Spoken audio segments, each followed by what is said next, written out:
Good afternoon, students. Welcome to Biology Breeze. Yesterday we have learned about the human male reproductive system. Let us understand the female reproductive system. Now, first of all, what are the various parts of the human female reproductive system as seen in figure 3.4? Now, the major parts here, we have got a pair of ovaries, then the fallopian tubes, right, otherwise called oviducts, then the uterus, okay, and then we have got the cervix and then vagina. So these are the major parts of this human female reproductive system: a pair of ovaries, then a pair of fallopian tubes, the uterus, the cervix and the vagina, right? Now how these parts and what are these parts and how these parts are functioning, let us see this flow chart. So the primary sex organ is the ovary, and we have got the duct system. The duct system usually consists of the fallopian tube, right? This is only what you call duct, and uterus is an organ, and vagina is also an organ of the human female reproductive system. Okay, so let us see the first part, namely the ovaries. So ovaries are the primary sex organs in the case of human female, and these actually are one pair, and they are present and located on one each side of the lower abdomen, and they're attached to the pelvic wall by means of ovarian ligaments. Of course, they are also attached with the uterus, okay, along with the uterus that are attached to the by means of ovarian ligaments, okay. Then each ovary is almond in shape. Now look at the shape of the ovary. Each ovary is almond in shape and is about 3 to 4 centimeters in length, right. Each of the ovary is covered by a thin epithelium which encloses the ovarian stroma.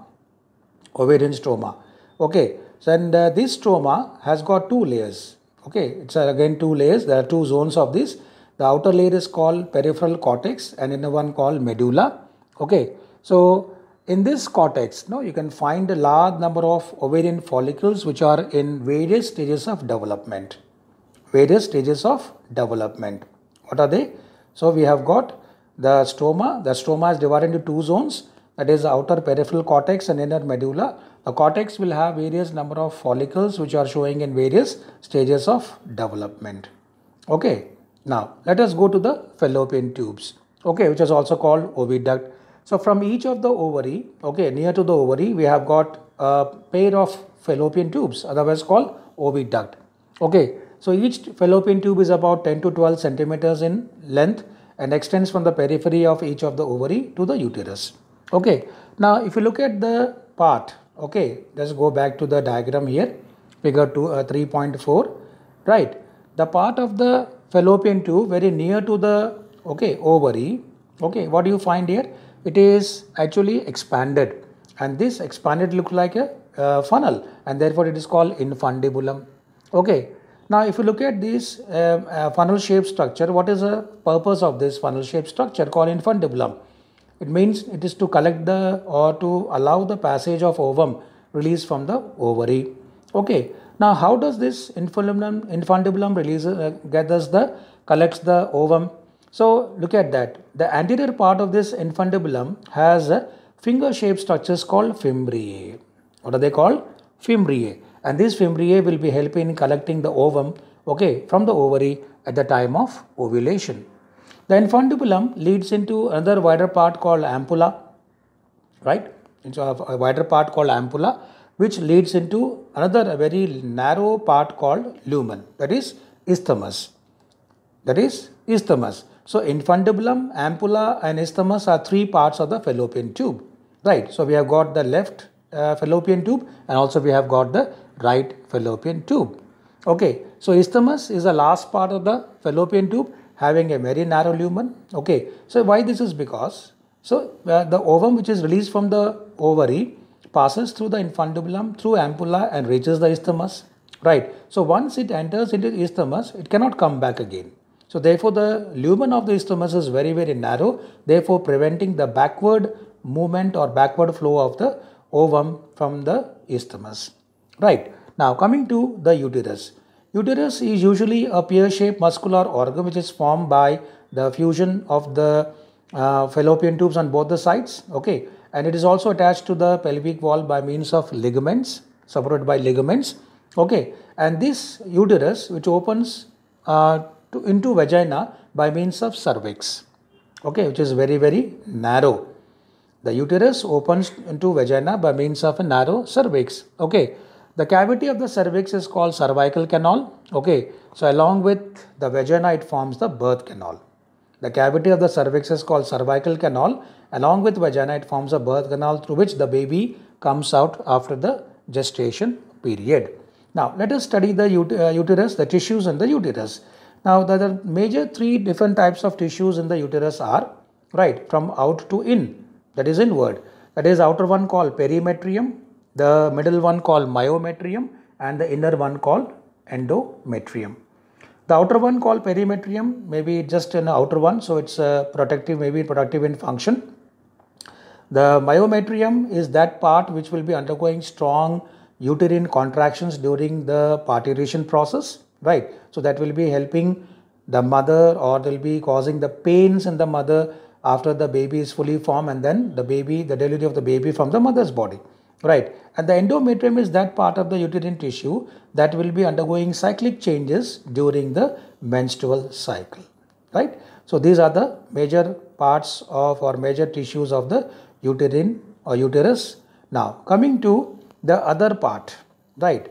The main other regions are, first of all, we have got external genitalia, okay, external genitalia in the case of female, which is also called vulva, and it consists of 5 parts, namely mons pubis, labia majora, labia minora, clitoris, and hymen. So what are the parts? Mons pubis, the labia majora, the labia minora, the clitoris, and the hymen are major 5 parts of the what we call external genitalia. Now what else along with the female reproductive system in the females, right? So we have also a functional mammary glands. So females possess a pair of functional mammary glands, okay, and what are these glands made up of? These glands are made up of glandular tissue, and it consists of variable amount of fat, okay.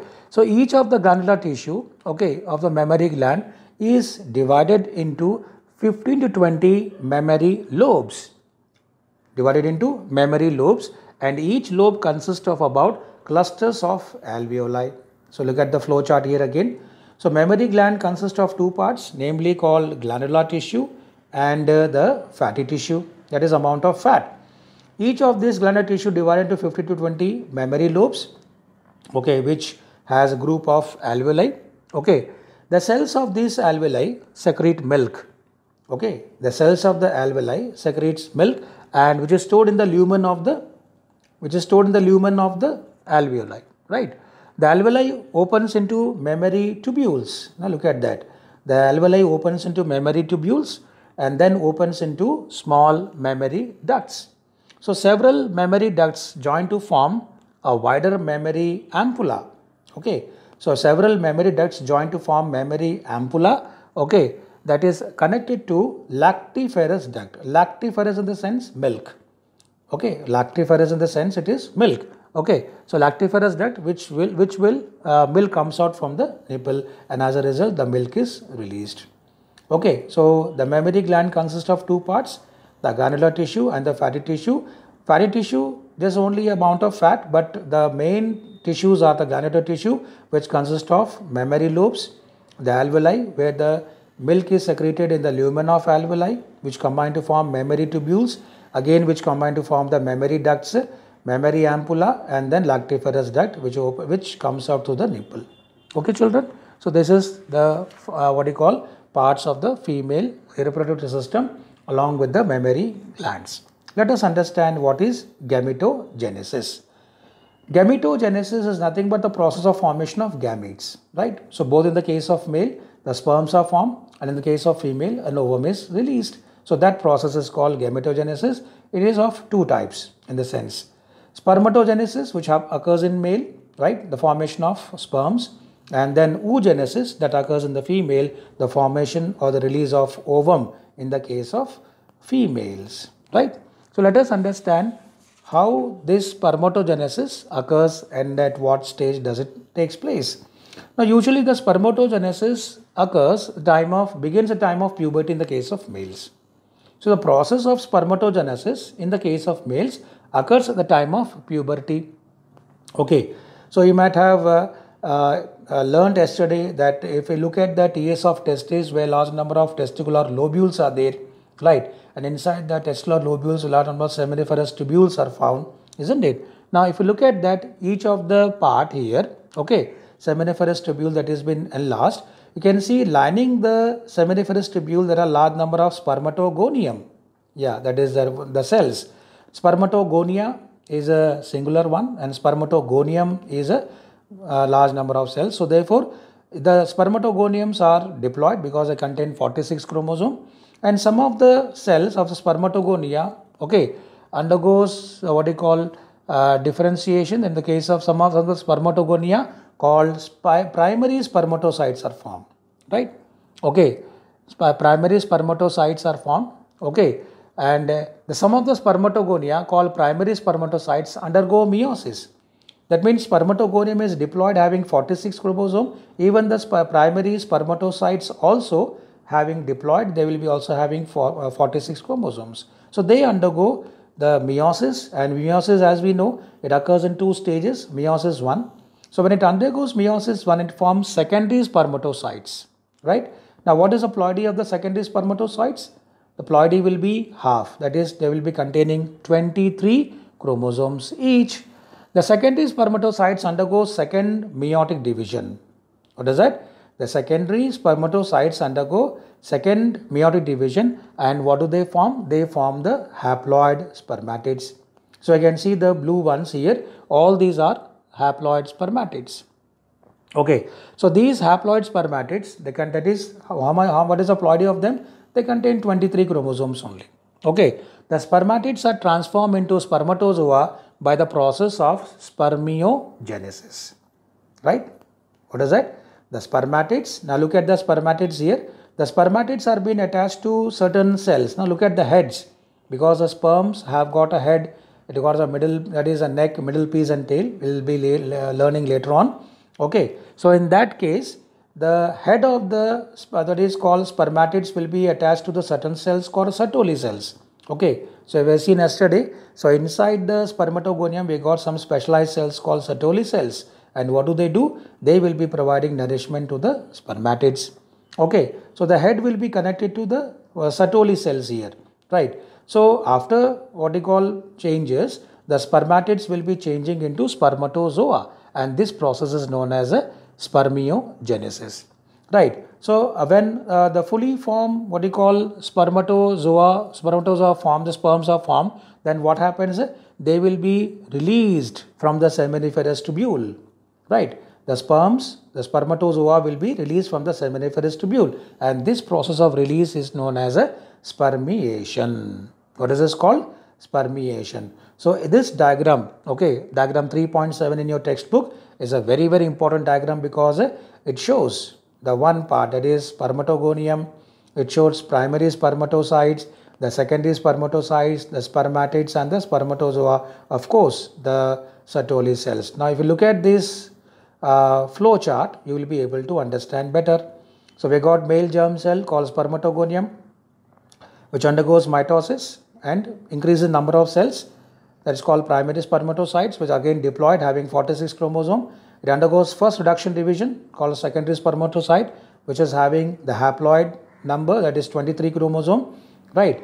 And after that, second meiotic division to form haploid spermatids, right? And these spermatids again, they will be undergoing a process called morphogenesis, and they form the spermatozoa, and this process is known as spermiogenesis, and later on they will be released from the seminiferous tubule into the lumen, and then that process is known as spermiation. So what is the major difference between the spermatogenesis and spermiogenesis? Spermatogenesis is the process of formation of sperms, right, from the male germ cells called spermatogonia. And what is spermiogenesis? The process of transformation of spermatids into spermatozoa is known as a spermiogenesis, right? So that is a major difference between the spermatogenesis and the spermiogenesis. So when we are learning about spermatogenesis, so we have got three important terms to be learned, and we have always to remind. One, spermatogenesis. Second, spermiogenesis. and 3 spermiation. So 3 parts are there. 3 parts are there. Okay. Now let us understand one more thing, that about hormonal control of spermatogenesis. Right. So we know that the process of spermatogenesis occurs at the time of puberty. Right. So what happens at the time of puberty? How these sperms will be formed? How they have been released? Let us see. Now at puberty, the secretion of a hypothalamic hormone called gonadotropin releasing hormone will be secreted and they will be getting activated. Okay, it increases. And this gonadotropin hormone, which is commonly called GnRH from the hypothalamus, it will be acting on anterior pituitary, okay, and stimulate the secretion of two important hormones, that is gonadotropin. One is called luteinizing hormone, another one called as a follicle stimulating hormone. Right. So the two hormones, the two gonadotropins are LH, that is called luteinizing hormone, other one FSH, that is the follicle stimulating hormone. The LH will be acting on Leydig cells, right, and stimulate secretion, synthesis and secretion of androgens, okay, which stimulate the process of spermatogenesis. Okay, where are these Leydig cells located? Right, yesterday when you recall the chapter and the topic yesterday, we have seen the seminiferous tubule, the interstitial spaces which consist of blood vessels and some other immunological cells, and those are called as Leydig cells, isn't it? Those are called as Leydig cells. Okay, so remember, Leydig cells are outside the seminiferous tubule and Sertoli cells are inside the seminiferous tubule. Okay, so it's a very, very important thing. Okay, so Leydig cells, okay, will be getting acted upon by LH and they will be synthesizing and secreting certain androgens which stimulate the process of spermatogenesis. And what about FSH? FSH will be acting on Sertoli cells now inside, right? And then stimulate certain factors that will be helping in the process of spermiogenesis. Okay, children. So hope you have understood this topic of human female reproductive system. Okay, the parts associated with that, about gametogenesis and spermatogenesis, and more importantly, the hormonal control of spermatogenesis. Thank you very much. Please subscribe my channel. Okay, stay at home, stay safe, and also stay healthy. Thank you very much.